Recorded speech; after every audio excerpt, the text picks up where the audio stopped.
जी अस्सलाम वालेकुम everyone. Hope everyone is doing well. तो लास्ट वीक हम लोगों ने बड़ा एक क्विक सेशन किया था। और उसकी रीज़न आप लोगों को पता है कि मैं ट्रैवल कर रहा था। लेकिन ड्यूरिंग माय ट्रैवल उसके बाद ड्यूरिंग द वीक आप लोगों ने देख लिया कि मार्केट कितनी स्पीड से परफॉर्म कर रही है। तो हम थोड़ा सा इसको ब्रीफली डिस्कस करेंगे इस वीक। और क्योंकि आप सब लोग तो जानते हैं कि मार्केट इस टाइम एक्सट्रीमली बुलिश है। और ट्रम्प की स्टेटमेंट्स की वजह से भी कुछ चीज़ें, कुछ जियो पॉलिटिक्स भी है, थोड़े से फंडामेंटल और टेक्निकल फैक्टर्स जो कुछ हम इस क्विक सेशन में एनालाइज कर सकते हैं उनको देखेंगे। ठीक है, पहले हम DXY की तरफ थोड़ा चले जाते हैं।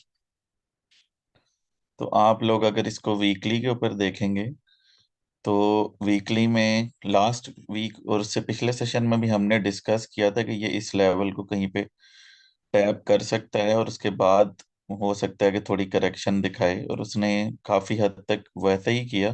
थोड़ा सा एक्स्ट्रा ऊपर गया, कुछ विक्स वगैरह लगाई, लेकिन उसके बाद नीचे आना शुरू हो गया।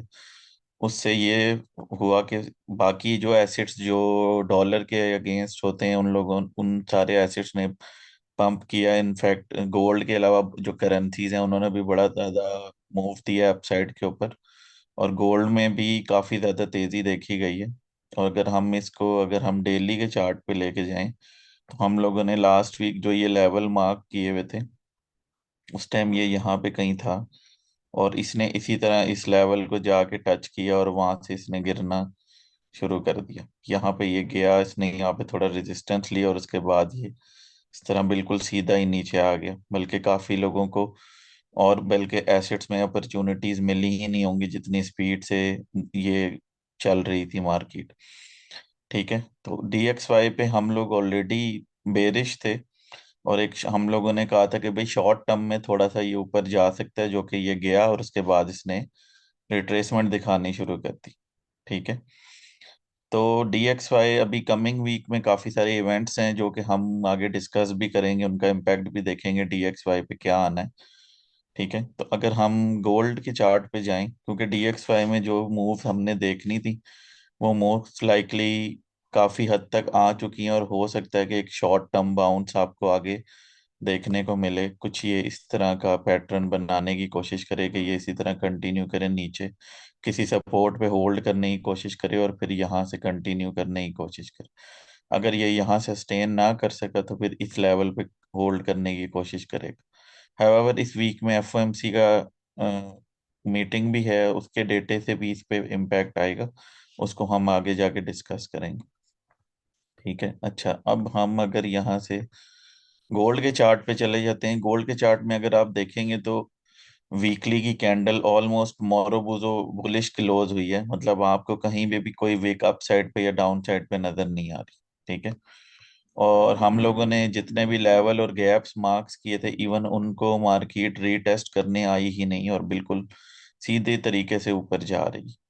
ठीक है, लास्ट वीक फ्राइडे को इसने 49, 87, 88 के करीब का हाई लगाया और वहां से फिर ये थोड़ी सी रिट्रेसमेंट ली और उसके बाद इसने उसी के करीब जाके क्लोजिंग दे दी, जो कि क्लियरली आइडेंटिफाई कर रही है कि भाई डेली के टाइम फ्रेम में ये एक्सट्रीमली बुलिश है। अगर हम ये सारे इंडिकेशंस हटा भी दें तो आप देखें ये पिछले 5-6 दिन से कॉन्टिन्यूसली ऊपर जा रहा है, और इसने इवन जो यहाँ पे गैप्स पड़े हुए थे उसने ये गैप भी फिल नहीं किए। ठीक है, और ये सीधा सीधा ऊपर जाना शुरू हो गया। इससे बड़ा क्लियरली पता चल रहा है कि मार्केट कितनी ज्यादा बुलिश है। ठीक है, तो आप लोगों ने होपफुली इस मूव से कोई ना कोई बेनिफिट लिया होगा। हम लोगों ने ग्रुप में भी डिस्कशन की है इसके ऊपर, हम लोगों ने कुछ ट्रेड्स भी इसके ऊपर ली थी। ठीक है, अच्छा अब अगर हम डेली से थोड़ा सा नीचे टाइम फ्रेम पे आते हैं, 4 आवर पे थोड़ा सा जूम इन कर लेते हैं चार्ट को। तो आप अगर देखेंगे तो यहाँ पे कुछ फिक्स रेंज वॉल्यूम प्रोफाइल के गैप्स पड़े हुए थे जो कि गोल्ड ने बड़ी स्पीड से फिल किए। हाउएवर जो इसने यहाँ पे नॉर्मल गैप्स छोड़े थे इनके ऊपर इसने कोई किसी गैप को ये यहाँ भी फिल करने नहीं आया। ठीक है, उसके बाद इसने जितने भी गैप अप किए हैं कोई भी गैप ये फिल करने नहीं, जो कि क्लियरली बता रहा है कि इस टाइम इसके अंदर बायर्स का फुल कंट्रोल है और सेलर्स जो हैं उनके पास कोई इंडिकेशन नहीं है कि मार्केट को कहीं से सेल किया जा सके। लेकिन इसी चीज को देखते हुए एक चीज और भी आप लोगों के जहन में रहनी चाहिए कि कोई भी मार्केट कभी भी बिल्कुल सीधा ऊपर नहीं जा सकती। तो थोड़ा सा करेक्शन का चांस हमेशा मार्केट में रहता है, और करेक्शन यूजली हेल्दी होती हैं। और दूसरा, हमें करेक्शन को करेक्शन ही लेना चाहिए रेदर देन हम उसको बेयरिश सिग्नल कंसिडर करें। तो अगर हम कुछ लेवल्स डिस्कस कर लें, बहुत ही क्विक लेवल्स डिस्कस कर लें जिसके ऊपर अगर हम लोग बाइंग करने की कोशिश करें। सबसे पहले तो मार्केट ने फ्राइडे को जहां से रिकवरी दी है, ये 4900 वाला लेवल और 4920 वाला, इस जोन में पहली अटेम्प्ट की जा सकती है। बहुत छोटा सा स्टॉप लॉस 4900 के नीचे रख के, जिसकी प्रोबेबिलिटी है कि वो हिट भी हो सकता है वहां से मार्केट। डिपेंड करता है कि मंडे को अभी मार्केट ओपन कैसे होगी।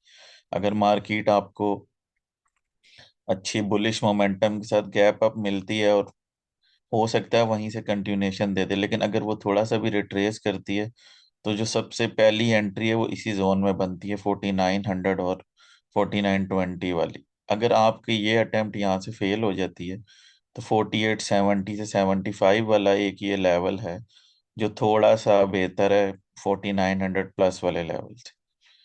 अदरवाइज इन दो लेवल्स पे अगर मार्केट होल्ड नहीं करती तो फिर हमें इसको वेट करना पड़ेगा कि ये प्रॉपर आपको 200 प्लस डॉलर की कोई करेक्शन दे। ठीक है, और फिर हम इसको 4800 या इस 4 आवर की मूविंग एवरेज के ऊपर कहीं पे इसको बाय करने की कोशिश करें।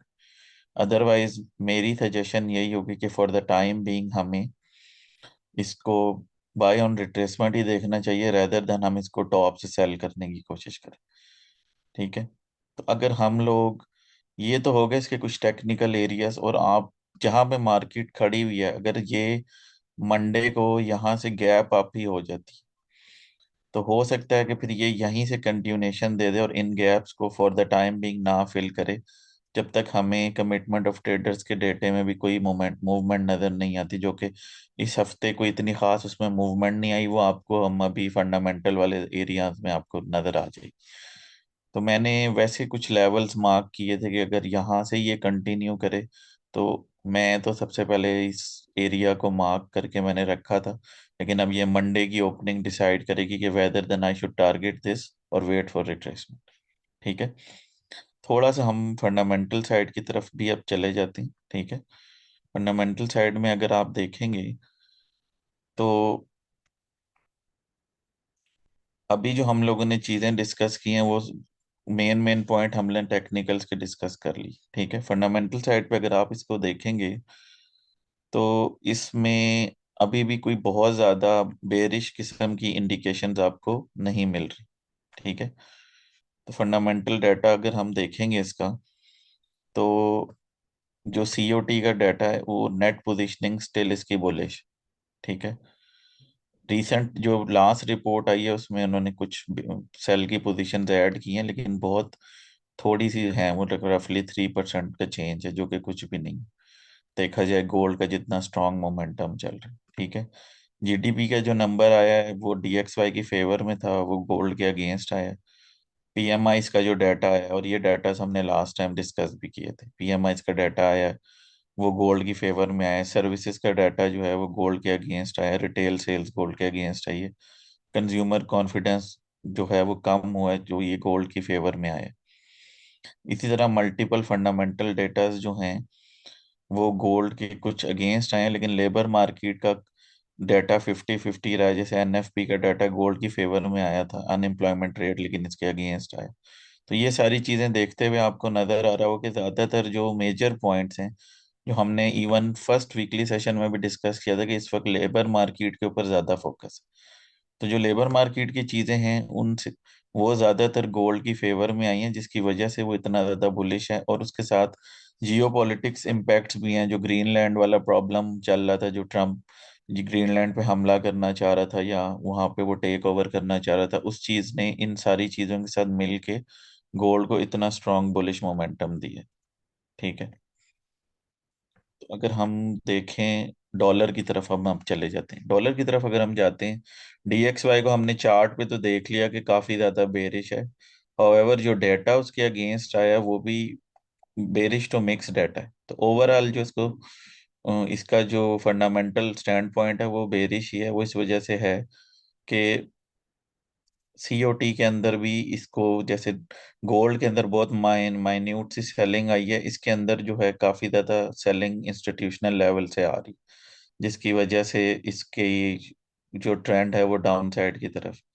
जीडीपी का डाटा इसकी फेवर में आया था, लेकिन मैन्युफैक्चरिंग और कंज्यूमर डाटा जो है ये इसके अगेंस्ट आया, पीपीआई का डाटा इसके अगेंस्ट आया, लेबर मार्केट का काफी सारा डाटा इसके अगेंस्ट आया, जिसकी वजह से डीएक्सवाई के ऊपर प्रेशर।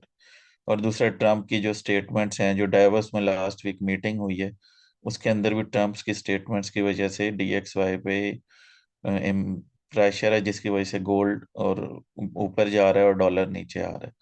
और ट्रम्प का ओवरऑल स्टैंड यही है कि वो डॉलर को थोड़ा सा वीक देखना चाहता है यूएस की एक्सपोर्ट्स इंप्रूव करने के लिए। ठीक है। तो अगर आप इनको ओवरऑल करेंसीज की सिचुएशन देखेंगे, तो डॉलर जो है वो ऑलमोस्ट बेरिश साइड पे आना शुरू हो गया है ओवरऑल डेटा में, लेकिन ओवरऑल स्टिल इसमें कुछ स्ट्रेंथ है। और उसकी रीजन ये है कि कमिंग वीक में जो है वो इसकी फेडरल रिजर्व की मीटिंग है, जो हमने लास्ट वीकली सेशन में डिस्कस किया था कि 18 को हमारा सेशन हुआ था और 28 को मीटिंग है, और वो इस वीक में वो मीटिंग होगी। उसमें पता चलेगा कि डॉलर यहाँ से फर्दर डाउन साइड दिखाता है या थोड़ी बहुत रिकवरी इसको मिलती है।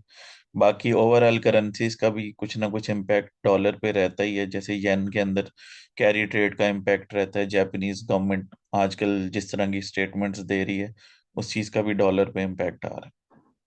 ठीक है, इसलिए आप देखेंगे जेपीवाई और डॉलर जो हैं वो ऑलमोस्ट उनकी जो स्ट्रेंथ है वो सिमिलर दिखाई दे रही है यहाँ पे। ठीक है। अच्छा, अगर हमने अभी फेडरल रिजर्व की मीटिंग की बात की, तो अगर आप इस फेड वॉच टूल के एनालिसिस में देखें, तो अभी तक जो प्रोबेबिलिटी आ रही है वो नो चेंज की आ रही है। ठीक है। इसका मतलब ये है कि इस दफा 95% चांस है कि रेट कट नहीं होगा, वही सेम रेट रखा जाएगा जो लास्ट टाइम। ठीक है। तो इस ये जो है बेसिकली तो डॉलर की फेवर में है ये न्यूज़, और गोल्ड के ऊपर थोड़ा सा इसका बेरिश इम्पैक्ट आ सकता है, लेकिन मेरा ख्याल है कि इसमें से कुछ चीज़ें ऑलरेडी गोल्ड जो है वो प्राइस इन कर चुका है। लेकिन एफओएमसी मीटिंग में जो मीटिंग मिनट्स होंगे वो डिसाइड करेंगे कि डॉलर इसको नेगेटिव इम्पैक्ट लेता है या पॉजिटिव इम्पैक्ट लेता है। तो 28 को ये मीटिंग है, तब उस और वो दिन बड़ा क्रूशल होगा डॉलर के लिए। ठीक है।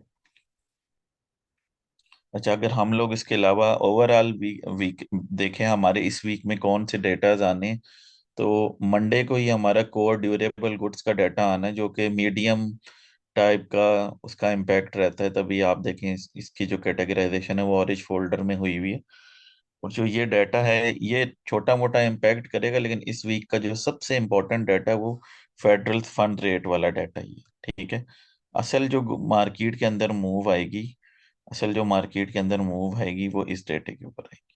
ठीक है। ये वो डाटा है जो आपको बताएगा कि भाई क्या मार्केट ने किस तरफ जाना है। ठीक है। और जैसे हमने अभी डिस्कस किया पिछले स्लाइड में कि भाई इन लोगों ने रेट पॉज ही करना है, और जब इन्होंने रेट पॉज करना है तो हो सकता है कि डॉलर इसके ऊपर थोड़ी सी अपसाइड की तरफ रिट्रेसमेंट ले। ठीक है। तो इस वीक हम लोगों को काफी ध्यान से काम करना पड़ेगा, क्योंकि यूएस डॉलर के काफी सारे डेटाज हैं जिसके अंदर अनएम्प्लॉयमेंट क्लेम्स भी हैं। लास्ट टाइम के अनएम्प्लॉयमेंट क्लेम्स जो हैं वो डॉलर की फेवर में आए थे। इसका मतलब है कि ऑल दो के जॉब मार्केट के ऊपर प्रेशर है, लेकिन इसका मतलब ये है कि अगर हायरिंग नहीं हो रही तो फायरिंग भी नहीं हो रही। तो एक तरह का इसका पॉसिबल चांस है, क्योंकि डेटा जब तक आए ना आप इस पे कोई प्रिडिक्शन नहीं दे सकते, एस्टिमेशन ही होती है ये। तो पॉसिबिलिटी है कि अनएम्प्लॉयमेंट क्लेम्स भी डॉलर की फेवर में आ जाएं, फेडरल फंड्स रेट अनचेंज रहना है 3.75 पे ही पॉसिबली ये रहेगा, तो ये भी डॉलर की फेवर में आ सकता है। ठीक है। फिर ये पीपीआई और ये डेटाज भी आने हैं, लेकिन ये बिल्कुल वीक के एंड पे आने हैं, तब तक हमें एफओएमसी की मीटिंग के अंदर अंदाजा हो चुका होगा कि डॉलर के ऊपर क्या इम्पैक्ट आए। ठीक है। तो ये डेटा उस टाइम इतने सिग्निफिकेंट नहीं रहेंगे, क्योंकि जो मेन न्यूज़ है इस वीक की वो ये 28 तारीख वाली न्यूज़ है। ठीक है। तो अब इसके बाद अगर हम देखें गोल्ड की तरफ अगर हम देख लेते हैं, ये वो सारे डेटाज उन्हीं डेटाज में से हैं जो हम लोगों ने इस स्लाइड में देखे। इसी में से अगर आप फिल्टर आउट कर दें वो डेटाज जो गोल्ड को डायरेक्टली इम्पैक्ट करते हैं, तो आप इसमें देखेंगे ये तो फर्स्ट डेटाज जो हैं ये गोल्ड के लिए मीडियम इम्पैक्ट है। ठीक है।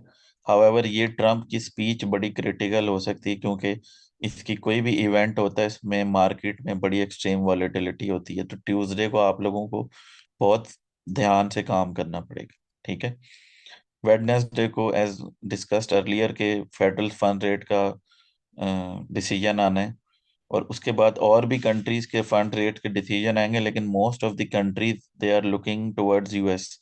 तो यूएस जो भी डिसीजन लेगा बाकी कंट्रीज सिमिलरली उसी साइड पे काम करती हैं। तो जैसे इनके रेट कट ना करने की प्रोबेबिलिटी है, तो most probably other other countries भी हो सकता है ज्यादातर जो है रेट कट ना कर। फिर अनएम्प्लॉयमेंट क्लेम्स, मेरा जो अपना प्रिडिक्शन है कि ये हो सकता है कि गोल्ड के अगेंस्ट आए। तो इसका मतलब है कि गोल्ड में कुछ तरह की डिप आ सकती है, जो हमने लेवल्स अभी डिस्कस किए, पॉसिबली उन लेवल्स पे मार्केट आए तो वहां से बंदा डॉलर कॉस्ट एवरेजिंग वाली स्ट्रेटजी पे मेरे हिसाब से बाइंग कर सकता है। अगर वहां से मार्केट कंटिन्यूएशन देती है और कमिंग वीक में $5,000 से ऊपर कहीं क्लोजिंग दे देती है, तो फिर ये अपसाइड कंटिन्यू हो जाएगी, अदरवाइज फिर मार्केट साइडवेज होने के चांस भी हैं। ठीक है। तो everything depending on Wednesdays data. तो आप लोगों को अगले 3 दिन थोड़ा सा कॉशियस होके काम करना पड़ेगा। तो बाकी मेरी तरफ से तो यही था, आई थिंक। इन कंक्लूजन, आप लोग इस वीक थोड़ा सा ध्यान से काम करें, बाय ऑन डिप्स की स्ट्रेटजी पे काम करें गोल्ड पे, और अपनी जो लॉट साइजिंग है और रिस्क मैनेजमेंट जो है ना उसको थोड़ा सा स्ट्रिक्ट कर लें, ताकि आप लोग किसी बड़े लॉस से बच सकें। हाउएवर गोल्ड को बाय ऑन डिप अपॉर्चुनिटी से कैप्चर करने की कोशिश करें, लेकिन वेडनेसडे की मीटिंग तक अपना रिस्क थोड़ा सा लिमिटेड रखें। ठीक है जी। तो that's all from my side. तो बाकी good luck during the week. ठीक है सुफियान, मेरी तरफ से यही था। तो thank you everyone for joining. बाकी इंशाल्लाह हम लोग डिस्कॉर्ड में अपना फर्दर इस चीज़ को डिस्कस कर लेंगे।